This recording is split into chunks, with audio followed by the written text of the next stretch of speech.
I agree with what Gary said this morning. I think we as an industry are exceptional about managing costs and the bottom line, right? So in this down economy, we've been asked to manage profits and the bottom line. I think we as an industry are doing an exceptional job of doing that. What I worry a little bit about is when we come out of this down economy, will we be positioned where we want to be able to serve our customers? I think technology is a huge part of that. Last week, Germany and France announced that they had exited recession. Just last night, Japan announced that they had exited recession. So that leads you to the idea that maybe, we're around that proverbial corner here. When we leave recession, I think a couple of things are going to happen. I mean, right now, we're managing down our staff. We're sort of taking our staffing for granted. People aren't moving around. The first thing that's going to happen is our staff's going to start moving around again. They're going to start going to our customers, like they have in the past. They're going to start going to other firms like they have in the past. I think we're going to be right back in that situation of how are we going to be able to manage our staffing at locations to deliver jobs that are being delivered out of certain locations. And I think we've got to make sure that while we're managing our costs right now and our bottom line, that we're still keeping focused on our technology systems to be able to help us out when that thing turns. And so I would argue that what that means is it's got to mean hosted applications because we don't know where our staff's going to be. Our work delivery may be not in the same location as where our staff is. So hosted solutions, I think, are critically important.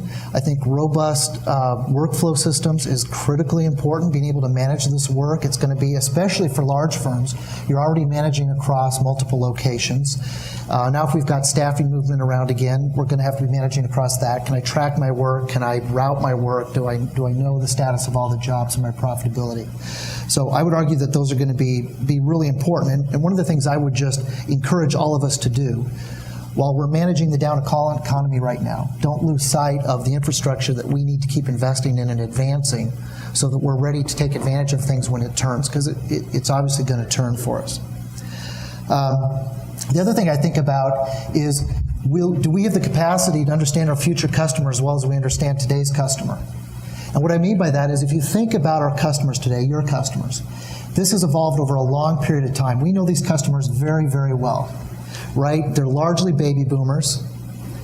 They have absolutely no problem coming into the office for a meeting.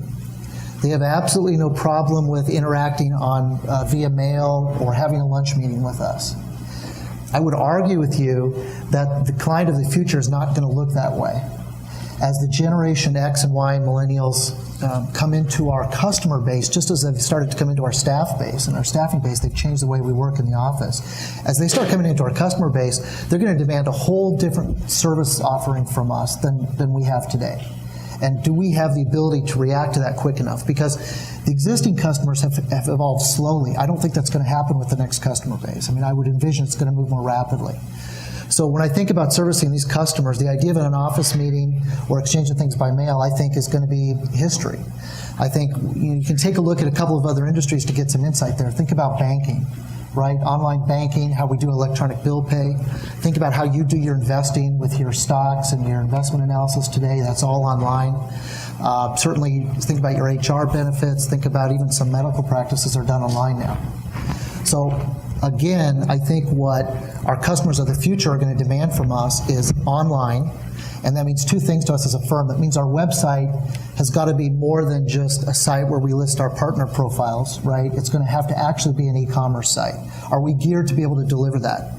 Can our customers come to our site and get value add from there? Can they run queries? Can they get some results on our website? And secondly, I think secure portals is enormously important. Because a big part, if you think about today how many of us do our banking or online bill pay, it's not at 2 o'clock in the afternoon. When we're doing that largely is maybe it's 10 o'clock at night, the family's settled down for the evening, you're sitting there watching TV and you've got the laptop open and you're handling some of your personal business. And I would submit that that's how future customers are going to interact with their accountants.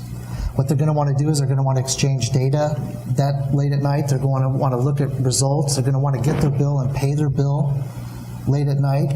So this means a 24/7 portal that's secure where we can exchange information. So to me, when I thought about this, Gary, I thought about those two things. One is positioning ourselves for what happens when the economic downturn stops.